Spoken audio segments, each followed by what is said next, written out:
circuits, bioelectricity, and DC instruments. And in this chapter, we'll be chiefly looking at series and parallel circuits. We'll be looking at Kirchhoff's laws, the voltmeter, the ammeter, the RC circuit. Here in this circuit, we have 4 resistors connected in series, and we know that the circuit is connected in series because the same current flows through each one of them. Or rather, the flow is sequential. So no matter what the values of the resistances are, the currents flowing through them will be the same. But when you take the voltages across each one and add them up, we will get the total source voltage. So that's very important in a series circuit. Now, in a parallel circuit, it's the voltage that's going to be the same across each one of them. So the voltages will be the same, but the currents will add up to the total current sent by the source, or the total current flowing through the source. So that's the main difference between a series circuit and a parallel circuit. Again, in a series circuit, the currents will be the same, but in a parallel circuit, the voltages will be the same. So in this circuit, we have a source of voltage, and we have 3 resistors connected in series. The currents flowing through all 3 of them will be the same. So which means that all these 3 resistors could be replaced by an equivalent resistance, through which the current flowing will be the same as that flowing through all 3. Now, to find the value of this resistance that replaces all the 3, we just need to add the 3 resistances. And I'm going to show you why. Because if you look at the voltages across each one, if V1, V2, and V3 are the voltages across each one, and if there is a 4th one, add the voltage across that 4th. So the total voltage across each resistor should add up to the voltage supplied by the battery. But we know by Ohm's law that voltage is the product of current and resistance. And since the currents are the same, we will assume that the current is I. So that means the voltage across R1 is IR1, across R2 will be IR2, and so on. So they should add up to I times R, where R is that total resistance, through which when the same current flows, it produces that same voltage drop, or the voltage of the source. Now mathematically, that means the I will cancel out from both sides, giving us the formula R1 plus R2 plus R3 plus R4, or whatever number of resistors you have, is equal to the total resistance. So in a series circuit, the total resistance is equal to the sum of all the resistances. So that's very important to know. So let's assume there are 3 resistors, 1 ohm, 2 ohm, and 3 ohm. And the voltage of the source is 6 volt. Therefore, the total resistance is going to be 6 ohms, because you add 3 plus 2 plus 1 is 6. Which means the current through the resistance will be 1 ampere because of Ohm's law. The voltage is 6, and 6 divided by 6 gives you 1. So the current is 1 ampere, which means it causes a voltage drop of 1 volt across this resistor, a voltage drop of 2 volt across the second one, because the current flowing is 1 ampere, volts across the third one. And so when you add all the voltage drops, you're going to get 6 volt. I know I've used simple numbers, but this always works in a series circuit. When you add the voltage drops across the different components, you should get the voltage of the source in a series circuit. But now let us look at the power across each one. The power can be calculated using I squared R. And so the power across the first one is 1 watt. The power across the second one is going to be 2 watts. Because the current is 1, you just get the same values. And power across the third one is going to be 3 watts. And when you add the total power, it comes out to be 6 watts. And that should be the power supplied by the battery. 6 watts is the power supplied by the battery. So let me make that clear now. The power of the source, or the power supplied by the battery, is given by current times voltage. And we know that the current sent out is 1 ampere, and that's the current flowing through the battery as well. And so when you multiply the 1 ampere with the 6 volt, you get 6 watts. So once again, the total power, when added up across each of the components, should give the power supplied by the battery. Now, when resistors are connected in parallel, as shown in the circuit, as you can see, the currents flowing through each one is going to be different. So the current through the first one is I1, through the second is I2, and through the third is I3. And if you add all those 3 currents, you're going to get the current that flows through the source. Okay, so here is a quick example. To calculate the total resistance of resistors in parallel, we're going to find the formula right now. So whenever resistors are in parallel, remember that the voltage across each one of them will be the same as the source voltage, but the currents will be different. And when the currents are added up, we will get the total current through the source. And so here, the currents being added up should give you the total current. But by Ohm's law, current is voltage by resistance. The voltage across each one is V. And so V by R1 will give you I1. V by R2 will give you I2. V by R3 will give you I3. Because the voltages are all the same. And on the left side, this current can now be replaced by the voltage of the source by the total resistance in parallel. So when you do the math, you can take out the voltage from the right side. And so the voltages cancel on both sides. That leaves us with the formula 1 by Rp is equal to 1 by R1 plus 1 by R2 plus 1 by R3 and so on. So that is the formula that is used to calculate the total resistance in parallel. Let's assume that the values are 1 ohm, 2 ohm, and 3 ohms, and it's a 6 volt source. And so let's do the calculations.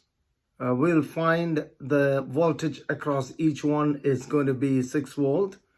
We know that. And the total resistance is given by this formula. 1 by Rp is 1 by R1 plus 1 by R2 plus 1 by R3. So substitute that into that equation and you get 1 by 1 plus 1 by 2 plus 1 by 3. And when we do the math, we will get 0.545 ohms. So, but remember that on the left side, we have the reciprocal of Rp. So once you do the right side, remember to take the inverse, okay? And you will get the total resistance as 0.545 ohms. Now we can find the total current. And the total current is simply, by Ohm's law, voltage by resistance. And in this case, the voltage is 6 volts. And the total resistance is 0.545 ohms, which gives us 11 amperes. So this 11 ampere is the current that proceeds from the source, or rather the current that flows through the source. When that current reaches this junction, it's going to split. A part of that current is going to flow through R1, another part through R2, a third part through R3. But when you add all three, you are going to get 11 ampere because they all flow back. They all flow back into the battery. So let's find the individual currents. The current through 1 ohm is going to be 6 volt divided by 1 ohm by Ohm's law. 6 by 1 is 6 ampere. The current through 2 ohms is 6 by 2, which is 3 ampere. And the current through 3 ohms is 6 by 3, 2 ampere. Now, you can see that when you add all three, you of course get 11 ampere, which is the current that flows through the source. All right, so far so good. So you get that, and then we can calculate the power across each resistor. This time we use the formula V squared by R because we know that the voltage across each resistance is 6 ohms. And we know the value of the resistor. So across the first one, we get 36. Across the second, you get 6 squared by 2, which is 18. And for the third one, we get 6 squared by 3. I hope you notice that the voltage across each one is 6 volt. And so the total power consumed is 66 watts. Now this should be the power supplied by the source. Let's check that out. So to calculate the power supplied by the source, now we use I times V because we know the current from the source is 11 ampere and we know that the voltage of the source is 6 volt and 11 times 6 gives 66 watts. So now you see that the total power supplied by the source is the same as the power across each. We have a mixed circuit in the sense that you have resistors in parallel and then you also have resistors or at least one resistor in series. So that is a series parallel circuit. And we can see that the source voltage is 12 volt and then the resistors are 1 ohm right there, 6 ohms and 13 ohms. And we will first find the current through the circuit. In order to find the current through the circuit, first of all, you got to find the total resistance of the two that are connected in parallel. And then once you get that, we can assume that that total resistance is connected in series with the 1 ohm resistor. So let's do that. So to find the total resistance in parallel, we use 1 by Rp is 1 by R1 plus 1 by R2. Or 1 by R2 plus 1 by R3 according to the naming here. This is R2 and R3. So anyways, that is 1 by 6 plus 1 by 13. When we do the calculations, we get 0.2436 ohms. All right, and therefore, Rp is going to be 1 by 0.2436 ohms. Because 0.2436 is just 1 by 6 plus 1 by 13. So we get the total resistance of the parallel combination as 4.11 ohms. And now that 4.11 ohms is connected in series with the 1 ohm, and therefore the total resistance is just the sum of the two because they are in series. That gives us 5.11 ohm. So now all those three resistors can be replaced with a single resistor of value 5.11 ohms, which will enable us to calculate the current through the source, or the current that starts out from the source. By Ohm's law, the current through the source is simply the voltage of the source divided by the total resistance. The voltage of the source is 12 volts divided by 5.11 ohms gives 2.35 ampere. So that's the current that flows through the source or the battery.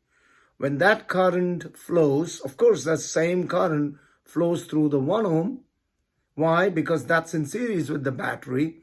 And in a series circuit, the currents are equal. So that current, 2.35 ampere, flows through the 1 ohm. But when it reaches here, it splits into two parts. One part goes through the 6 ohm, the other part goes through the 13 ohm, and then it recombines to flow back to the source. So now let's find out the currents through each one of those two resistors. How do we do that? Now, to do that, we know that voltage across this resistor R1 is I1 times R1. And since the current is 2.35 ampere, you multiply the 2.35 with the 1 ohm, we get the voltage across that. Now, if that's the voltage across this resistor, the remaining voltage out of the 12, the remainder must be here. So 12 minus 2.35 volt is the voltage across the parallel combination. All right, so let me write that. The voltage across the parallel combination is the difference between the source voltage, which is 12, minus whatever was already dropped here, which is 2.35. So 9.65 volt is what you get here across both the resistors. So now we know, because they are in parallel, the voltage across both should be 9.65 volt, which means we can find the current through each one of them. Because all you got to do is divide the voltage by each resistance, which I'm doing now. So I2, which is the current through 6 ohms, is simply 9.65 by 6, which gives 1.61 ampere. And the current through 13 ohms is likewise 9.65 by 13, which gives 0.742 ampere. And if we add up these two currents, certainly we should get 2.35 ampere. That really illustrates the workings of a parallel circuit. A real-life application. And so far, we've been talking about sources and resistors, but we have really neglected the connection cables. You know, the cables that are used. For example, if we use an extension cord to run a high-power device, and if the extension cord is actually really large, then there is going to be a potential drop in the extension cord because it has a high resistance. Remember that resistance depends on the length. So bigger the length, higher the resistance. So if the extension cord is bigger, it has a high resistance, that causes a big voltage to be dropped across the extension cord. And that's a wastage of power, because that power is supposed to be used by the high power device. Another application that we have seen is, now here there is a picture of a refrigerator, and let's say the refrigerator door is open, and when you open the door of the refrigerator, you see that the light bulb inside is bright. But assuming that the motor switches on, the compressor or the motor of the refrigerator switches on, you will immediately see the lights dim. And that's because the motor or the compressor requires a high current. And when that high current is flowing, it causes a significant drop in the connection wires. That's why the bulb gets less power, and you see you see it go dim. You can get voltages using a windmill, where you tap the power of air, and then work a generator through that. Or we can use water collected in a dam, which has a lot of potential energy, and then as the water runs down, all that potential energy changes into kinetic energy, and which can be used to work a generator, and so we get a voltage. Or finally, you can also have in especially states like Texas, where you have a lot of sunlight, we can use solar power to generate voltage. So these are the different types of voltage sources. No matter what the voltage source is, the voltage source is going to have an internal resistance. So every battery or every voltage source has an internal resistance. Now, we've not been considering that before this, but now we need to consider the internal resistance of a battery. So as shown in this circuit, we have a battery here of voltage E, and the little r, the little resistance that's connected or shown to be connected, is actually the internal resistance of the battery. It's not something connected on the outside. It's an internal resistor which we have shown to be connected in series with the battery. So that's the battery, the whole thing, and then it's connected to what's called a load. A load is anything that uses power. This resistance or the load could be the resistance of a motor, it could be the resistance of a light bulb. So whatever uses power, that's called the load. And looking at the circuit, we see that these two resistances are connected in series. Therefore, the total resistance is going to be the sum of the two, R load plus R. And once you get the total resistance, by applying Ohm's law, we can find the current, and the current is going to be the voltage divided by the total resistance. So the current is going to be E divided by the total resistance. So that's what I'm writing there. So I is E by R plus R. So we always need to consider the internal resistance of the battery. But what the internal resistance of the battery does is, it causes an internal voltage drop in the battery, which means the voltage available to the load is going to be less. So if this is a 6-volt battery, so that's 6 volt, that's 19 ohms, and this is 1 ohm, which is the internal resistance. The current is 19 plus 1 because it's in series, so total resistance is 19 plus 1, and therefore the current is going to be 6 divided by 19 plus 1, which gives 0.3 ampere.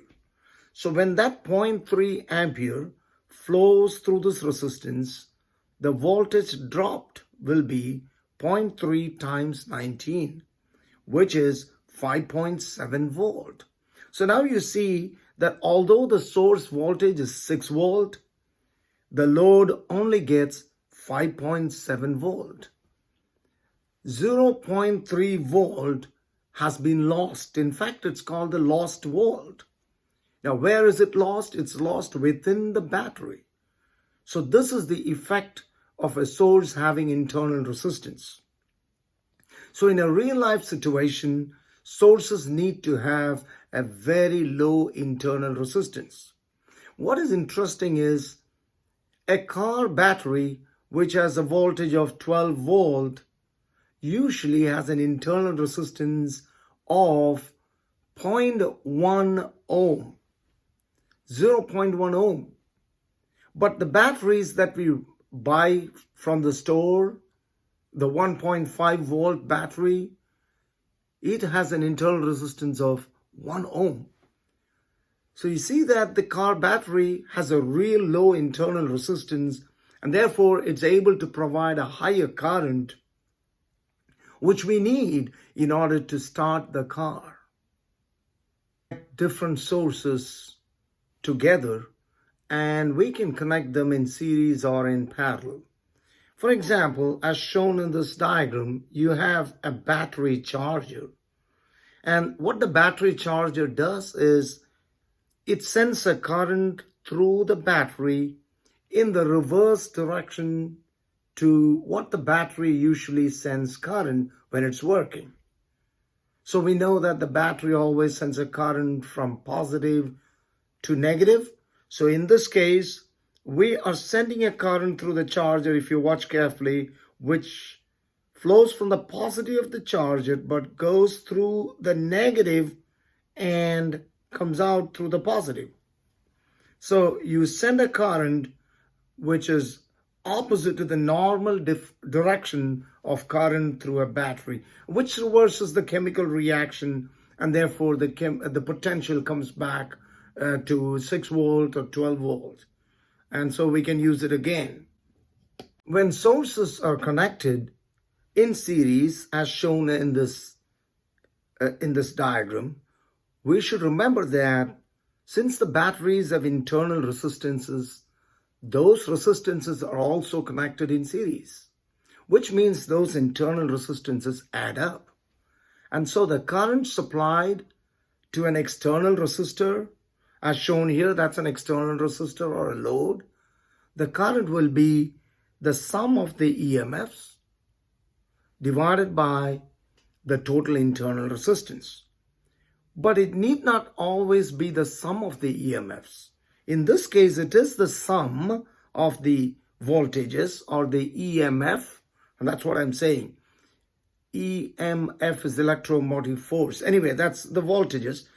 In this case, you add the two voltages because the batteries are connected with the negative of one connected to the positive of the other.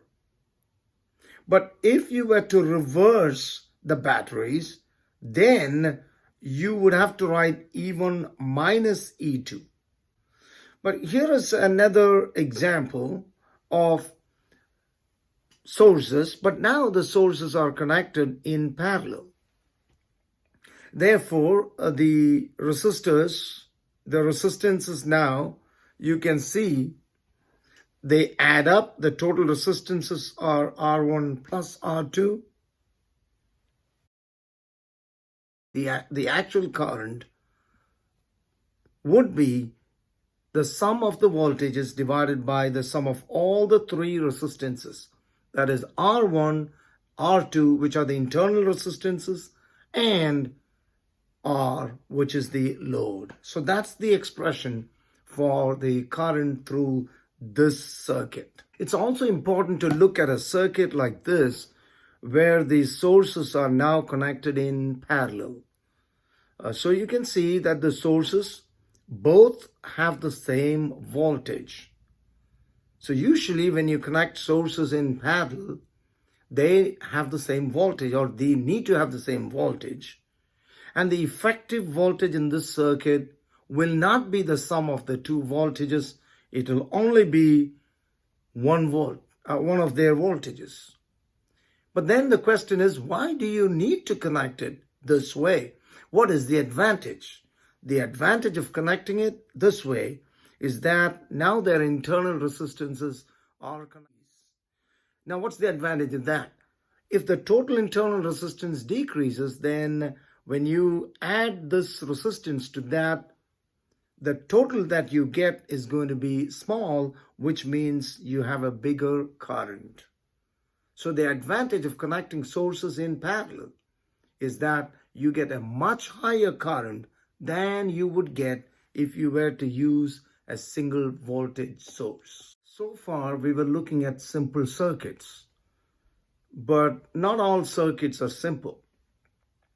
And in order to analyze complicated circuits that have a lot of networks, we cannot use Ohm's law. We need other network theorems. And Kirchhoff's laws, there are two of those, are very important laws that can be used to analyze any complicated network. So here is an example. Here you see this circuit is not simple because you have two sources and you have multiple resistances. And of course, these two smaller resistances are the internal resistances of the battery. And we can calculate the currents through each resistance only using Kirchhoff's laws. According to Kirchhoff's first law, this is the first rule, it's called the junction rule. The sum of the currents meeting at any junction must be zero. So if you take one of these junctions, maybe this one, which is magnified here, so you have a junction. At any electrical junction, there will be some currents flowing into the junction, and there will be other currents flowing away from the junction. So if the sum of the currents must be zero, what it means is that the total current coming in should be equal to the total current flowing out. So in this circuit, I1 should be equal to I2 plus I3. And as you can see in the example, 11 amperes is coming in. You have negative 7 amperes and negative 4 amperes. So if you add all of them, so you get 11 minus 7 minus 4, you're going to get 0. So now we got to get to the loop rule. Now, what do you mean by a loop? A loop is any closed network. That's a loop.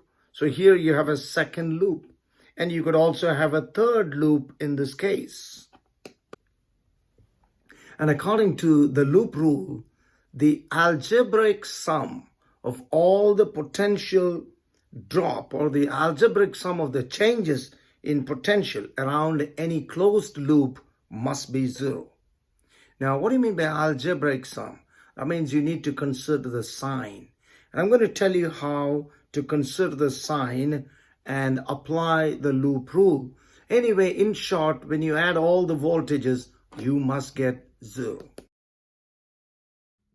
6 ohms here, you have 2.5 ohms, and the internal resistance of the battery is 0.5 ohms. And I'm going to show you how to apply the loop rule in this case. And this is very important. The source has a voltage of 18 volt. And so let's calculate the potential drop or the voltage drop across each one. So when the current sets out, the current flows from positive to negative of a battery. And so that 2 ampere current, when it flows through the 0.5 ohms, it creates a voltage drop of 1 volt. 2 times 0.5 is 1. And therefore, although we started 18 volts, at the other end of the resistor, there's only 17 volt because 1 volt has been dropped. That means 1 volt has been lost. And so now when we come to the 6 ohm resistor, you have 17 volt here, but when the 2 ampere current flows through 6 ohms, 2 times 6 gives 12. So now you have a voltage drop of 12 volt. So on this side, it's 17 volt, but on the other side of that resistor, it's 17 minus 12, which is 5 volt. Okay, showing that the voltage drop here is 12 volt. And then when the 2 ampere current continues and flows through 2.5, the voltage drop is 5 volt because 2 times 2.5 is 5. So the voltage on this side is 5 volt. But since the voltage drop is 5, at the other end of the resistance, you get 0 volt. And that means on the negative of the battery, you have 0 volt. And of course, the negative of a source is always assumed to be at 0 volt for the same reason. So although we say negative, the negative of a source is always at 0 volt. So again, when we talk about an 18 volt battery, what we're trying to say is that the negative is at 0 volt and the positive is at 18 volt. All right, so if it's a 6 volt battery, the negative is at 0 volt and the positive is at 6 volt. And I hope you understood the loop rule. And this diagram below shows exactly what we've been talking about here. Starts with 18 volt, drop, 1 volt is dropped. So you can see this going down. So you see that's the negative of the battery, which is at 0, and then it goes all the way to 18. That's 17. And then when it comes down here, again, there's a voltage drop. So it becomes 5 volt there, and then it drops all the way to 0. So that represents what happens when a current flows through resistors. Now, measuring instruments. One is a voltmeter. A voltmeter, by its name, is an instrument used to measure voltage. What's important about a voltmeter is that whenever it's used, it's connected in parallel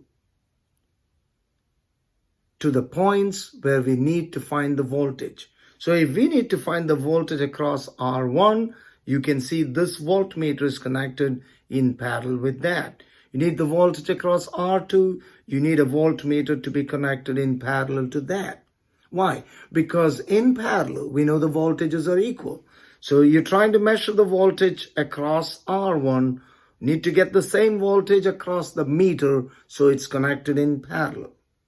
Same way, if you want to measure the voltage across the battery, you need to connect it in parallel to the battery. But remember that there is no way we can avoid the internal resistance of the battery.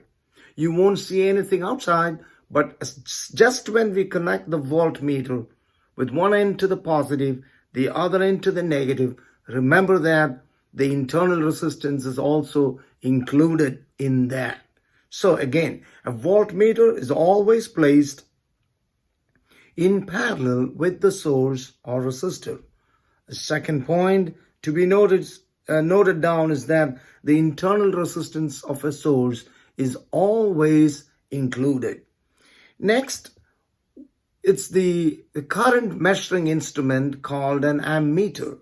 An ammeter, you can see, is an ampere meter, is always connected in series because we want the same current to flow through it, because we're trying to measure the current through this resistance. For example, you need the same current to flow through the ammeter, so you got to put it in series. Now, in a series circuit such as this, you can place the ammeter wherever you like, because the current flowing through every part is the same. So if you connect the ammeter between F and A or between D and E, we're going to get the same reading on the ammeter. So these are the two measuring instruments. A voltmeter is always connected in parallel, an ammeter is always connected in series.